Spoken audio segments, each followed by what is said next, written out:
Hey everyone, Jay here. So I've been silent here for a while, but I do want you to know that Dilemma is not dead and gone. I will be returning with episodes and conversations in the future. Dilemma is just me, and I've been devoted to a few other time-consuming projects recently.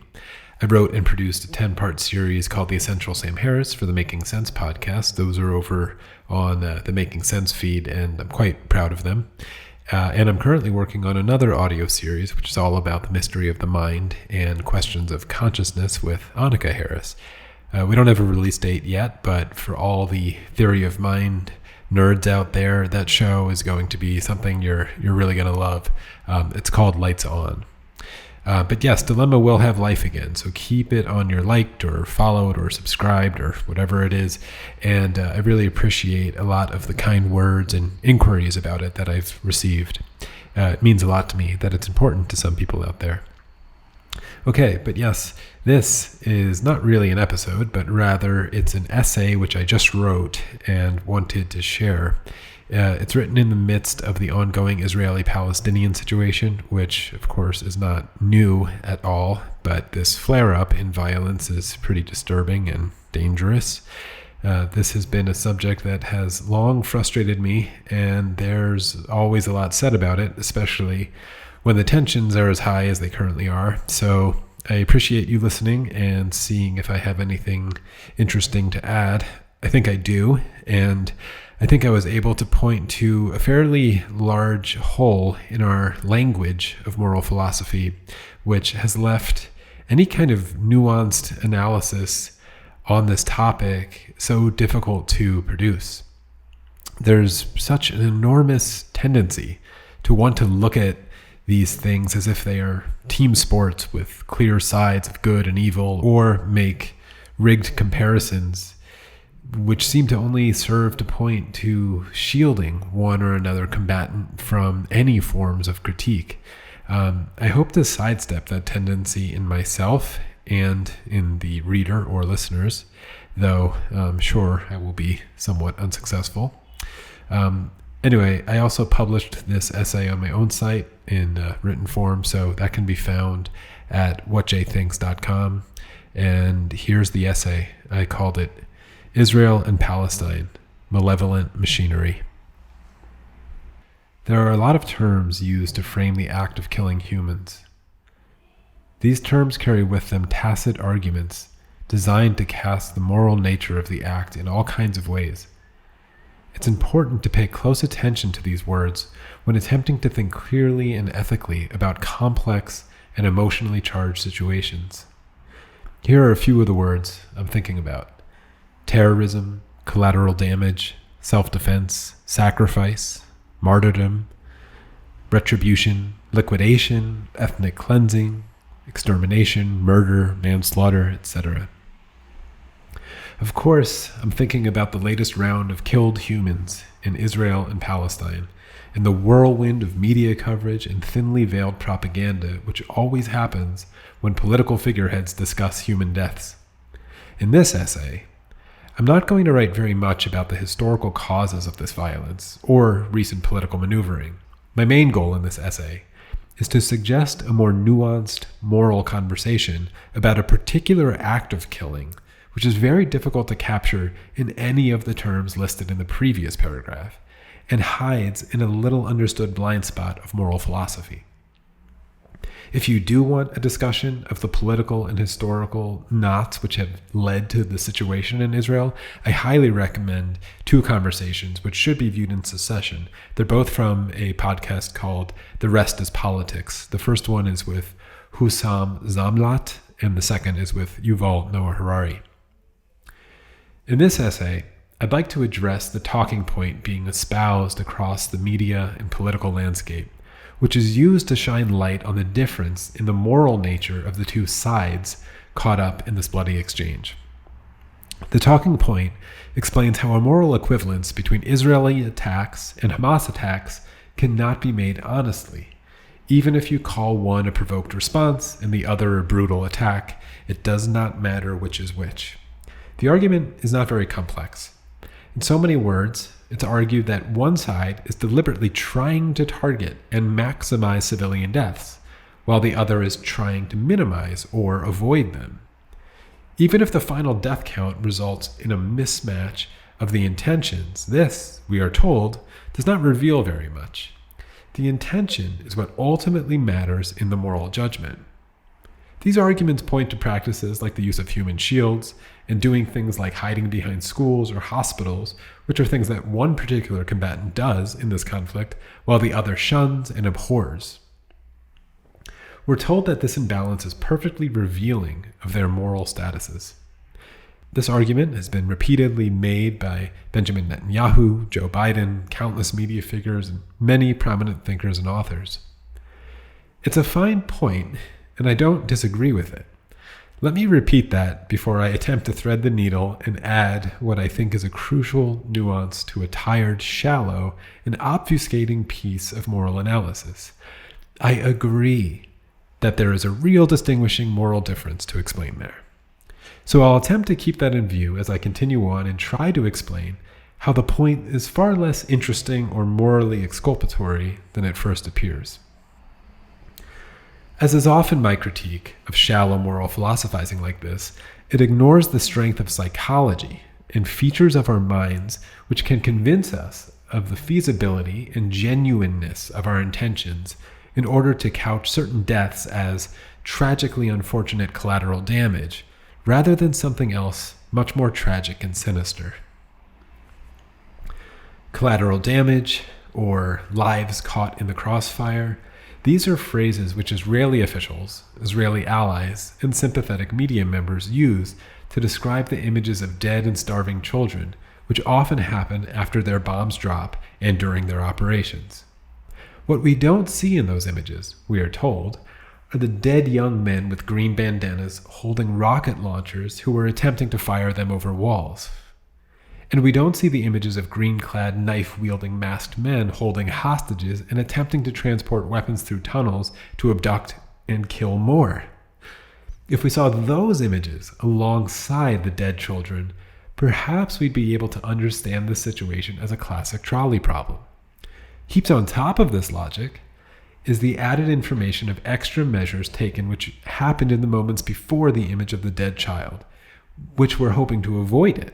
These include knocking warnings, evacuation phone calls, evacuation orders, foreign aid, or other such alarm systems. We're reminded that these type of actions are designed to avoid the dead child, and they are not even attempted by the enemy. In fact, the dead child is oftentimes the precise goal of the enemy. All of this is meant to add up to a complete moral argument that the intention was never to kill the child, but, regrettably, it happened in the service of a consequentialist calculation towards a greater moral aim, namely, eliminating Hamas and allowing Jews to live with security. In other words, the child was the collateral damage. The moral summary of actions of this kind, at individual and/or national scales, is encapsulated in a simple four-word sentence: I had no choice. Now, I do think that there are circumstances in the world where one can utter that sentence and retain their moral integrity. For example, I like to think of myself as a good person. I also think a good person doesn't support nations which are engaged in a mechanically systemized genocide. No, I'm not talking about Israel there. I'm talking about China. China is engaged in a mechanical, systemized genocide against its Uyghur population. I purchase products which are made in China. In fact, I not only regularly purchase them, I'm likely ignorant of all the Chinese manufactured parts of the objects which are in my view at this very moment. And a large part of me doesn't even want to know that information and would be irritated to have the tally revealed to me. And even worse, it's nearly certain that I will be purchasing Chinese products many more times over the next month. So, am I a good person? The relevant question I wish to suggest goes like this. Can I, with my moral integrity intact, look around at these Chinese-made objects and utter the sentence, I had no choice? Yeah, I think I can. Of course, I could attempt to boycott all Chinese-made products, but it would take a rather gargantuan effort to do so in my current circumstance. I suppose it is technically possible, but at some point, which must be self-evaluated, one can keep their integrity and shake their head and decide that it's simply asking too much of them. This practice of examining one's moral integrity is something that I'm expounding in book form and I've been thinking about a lot lately. But to preview the fuller argument, it's up to us to measure whether we are actually in a consequentialist trolley problem-like nightmare, or we are simply telling ourselves a justifying and rationalizing cover story for other less savory psychological motivations. In the case of the Chinese-made products, perhaps these would be convenience, laziness, selfishness, or even racism. But the important point is this. If one can legitimately understand themselves to be in such a consequentialist trap, I contend that what they have discovered is not some sort of clarifying moral prescription or moral permission to take the next action which inevitably produces collateral damage, but rather they have discovered the existence of a political problem, one which must be solved in order to free one from the consequentialist prison of having no choice. This is especially true when the non-choice involves generating loads of dead bodies or propping up genocidal systems. This type of moral analysis that I'm advocating results in a redefinition of political systems which approves of those which allow for individuals to exercise and explore their moral integrity, and condemns those which wedge their citizens into trolley problems where the only way to keep their moral integrity intact is to actually conclude that they have no choice. I contend that this philosophical shift would help us break free from the democracy versus totalitarian conversation which has dominated but failed to explain the last century. So, can this framework help us understand the Israeli claims of collateral damage? We have to ask ourselves if the intention of eliminating Hamas is genuine. We have to ask ourselves if it is achievable. We have to ask if it is really believed. And if so, we have to ask if the actions which claim to be in service of that aim are almost certain to backfire and embolden Hamas. And, more importantly, we have to ask if the executors of all these actions know all of this to be true and have examined their moral integrity fully before telling the world and themselves that they had no choice. This is where moral philosophy and trolley problem consequentialism has dominated the moral and political conversation since the Industrial Revolution, and it fails miserably to incorporate the weight of psychology. I have no doubt that Israel wishes to eliminate Hamas. I do, however, greatly doubt that they actually think it can be bombed out of existence. I also greatly doubt that they think a complete siege of the entire population and denial of basic survival materials will help eliminate Hamas. See the previous decades of experience for evidence of my claims. The 9/11 comparisons have been floating since Hamas's rampage on October 7th. And to further that comparison, just like in the US's situation in 2001, a deeply divided domestic populace led by a religious right-wing administration immediately garnered a unified supermajority of hurt, angry, and energized people, as well as a sympathetic global eye from economically and militarily powerful countries. But it's been rather depressing to see how little anyone has seemed to learn from the US's response to 9/11, which by any rational account was a civilizationally catastrophic disaster which featured false justifications for wars, undefined and impossible aims which seemed incongruous with the military actions that were proposed to achieve them, and about 350,000 dead bodies in Iraq, Afghanistan, and the ranks of the US military. The US waged a war on terror where we tried to smoke them out of their holes and liberate Iraq and Afghanistan. Again, I have no doubt that the US intended to do those noble things. And perhaps they even began to believe that they were achievable. But at some point in the next 20 years, especially in Afghanistan, it grew harder and harder to believe that each bomb that was dropped near children was still in service of an achievable goal. It's possible to lose faith in one's consequentialist justification somewhere in the middle of a conflict. This is often where the seeds of PTSD are sown. Producing collateral damage is haunting, ugly, and difficult to unsee, but engaging in murder is psychologically crippling when the shame can no longer be dampened by a consequentialist story of having no choice. Think of a soldier who has the image of a dead child in his mind, which was the result of an airstrike that he ordered.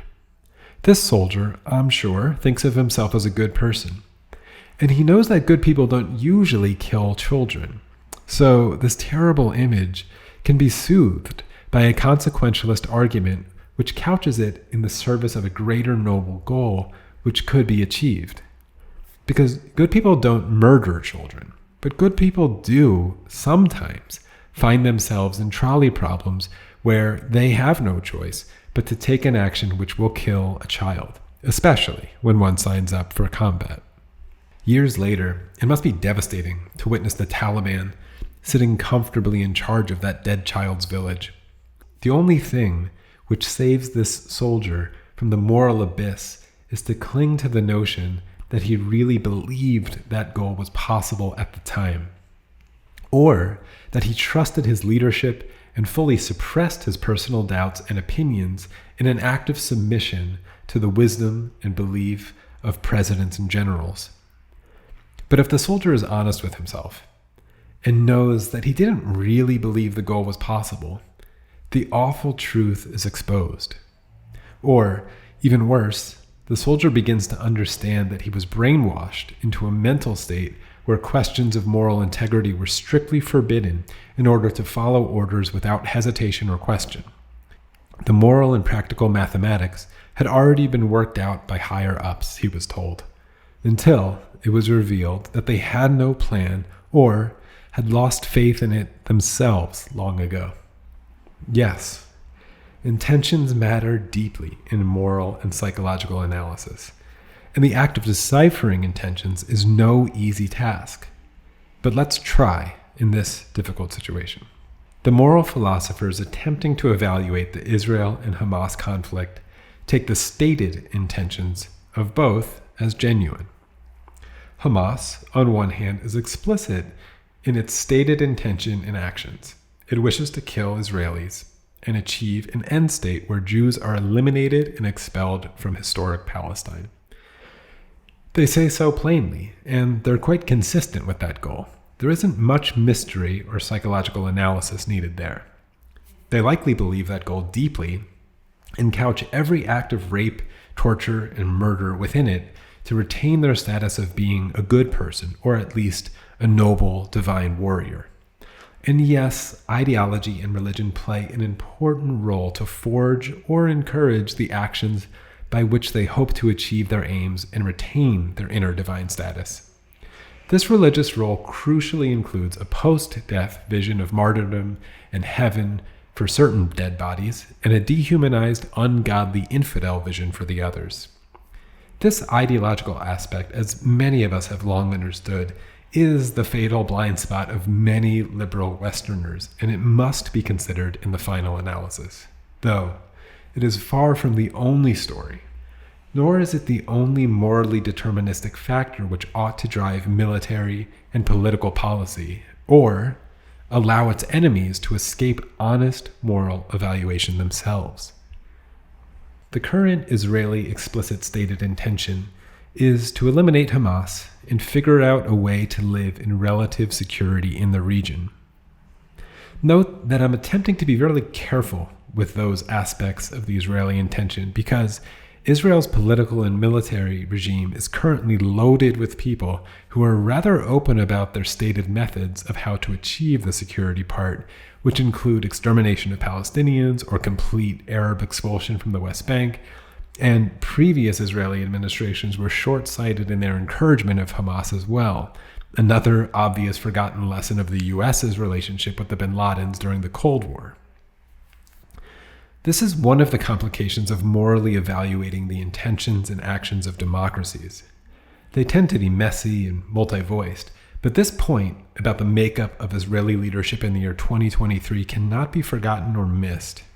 It appears that some people are evaluating the intentions of Israel with a very outdated moral map, which fails to account for the march towards aggressive religiously fueled extremism which has been underway over the last decade. The philosopher Slavoj Zizek emphasized this point well in a recent talk in which he outlines the prohibition against analysis, which serves to shield Israel from critique. This talk also featured a very telling heckler who charged Zizek with relativism and interrupted him. Apparently Zizek opening with the line, "I unconditionally condemn the attack on Israelis close to the Gaza border without any ifs and buts, and I give Israel the right to defend itself and to destroy the threat," was not enough. It seems that no matter how many times we attempt to be nuanced while shouting that Hamas is a brutal terrorist group whose tactics could never be justified, it's never enough for some people if we dare to offer any context or critique of Israel.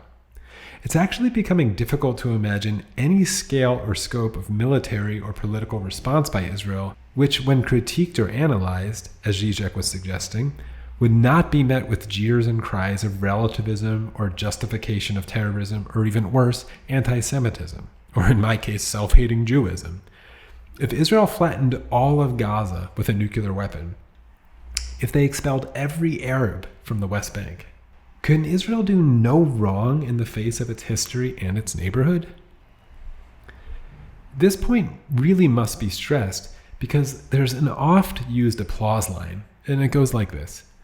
The truth is that if Palestinians put down their weapons, there would be peace. And if Israel put down their weapons, there would be no Israel. Could there be any more eloquent way to say the words, Israel has no choice, than that? The problem with the expression is the word peace. If what one means by peace is the absence of any bullets flying, then yes, this expression is basically true. Again, I don't wish to forget the murderous actions and intentions of an increasingly worrisome number of West Bank Israeli settlers who would absolutely still be sending bullets flying at a disarmed Palestinian. But if you change the word peace in the original expression to justice, you'll hear the problem. If Palestinians put down their weapons, there would be justice. I could stop the quote there because I think anyone who has even the faintest knowledge of the situation since 1917 onward would be hard-pressed to accept that line. And at that point, the no justice, no peace chants start, and the violence cycle reboots itself with the same linguistic imbalance where one participant would be thrilled to achieve a full disarmament and continue the status quo, while the other grows more and more frustrated, angry, and desperate. You can easily guess which side is which. So, back to the bombs. We will continue to be told that the civilian deaths caused by Israeli strikes and sieges fall into one of three categories. Either they will be 1, collateral damage, 2, unfortunate mistakes, or 3, some small number of bad actors who intentionally commit atrocities and they will be prosecuted. What is protected in those categorizations is Israel's moral character. Every civilian death is an unfortunate accident or an unavoidable I had no choice result. What I'm suggesting in this essay is that there is a term which should be introduced which describes an act of killing which has these types of characteristics. 1, when it's about to drop a bomb, and it's a near certainty that children will die. 2, it's also a near certainty that the target of the stated intention will die. 3, it's also a near certainty that the ultimate desired end state will not be achieved or advanced by this bomb. 4, it's also a near certainty that the action will result in even more targets being created, which will manifest in the following years. And 5, it's also a near certainty that a deep, honest evaluation of one's moral integrity would reveal that all of this information is known.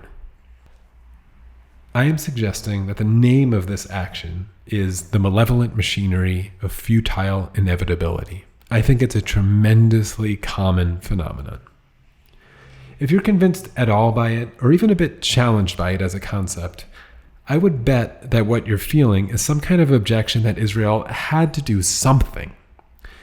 Even if you aren't sure that a complete blockade, the cutting off of electricity, food, and water to the entire population, an impossibly short timeline for an evacuation order, and continued bombing, all while seemingly not rushing with ground troops to attempt to rescue hostages, weren't exactly the right things to do, which would have matched the stated intentions of eliminating Hamas, you still might be insisting that they had no choice but to do something. I don't disagree. I am also not a military strategist, and there is usually some moral slack given in these situations to allow for a period of sloppy and haphazard response. What we don't want to happen is for momentum to build during that emotional panic which sets events in action which cannot be later reconsidered. I'm not sure that we're avoiding that fate. One thing that I didn't mention in this essay was the impossibility of doing nothing. Because people need revenge, vengeance, retribution, or a sense of justice. I don't wish to tackle those issues in this essay. I will attempt to do so in my longer form book. But I'd like to suggest that those impulses are also likely futile. And of course, they're widely understood to be much less noble or moral aims than combating terrorism or self-defense. It's highly unusual for anyone to admit to these things as being their true motivation and intention, though, of course, it's often the best and most honest explanation. But to recall the lessons of 9/11 is to recall the deep pain, anger, and humiliation which morphed quickly into calls for revenge and justice, and soon a horribly misguided and disastrous international action. The machinery of the must-do something feeling was already in place, and before we knew it, we had convinced ourselves that the bombs were noble. We aren't just lashing out. We aren't just seeking revenge. We are trying to liberate and save. We're being precise and going after criminals who perpetrated murder, and we aren't the same as our enemies. And we weren't. Our intentions were not to kill and maim children. That does matter for something. But we were susceptible to all the trappings of psychological pain which desperately seek the comforting consequentialist expression, "I have no choice," which morally permits us to kill. Israel, given its history and existential anxieties, is especially vulnerable to this dark phenomenon. They are human after all, like all of us. All of us.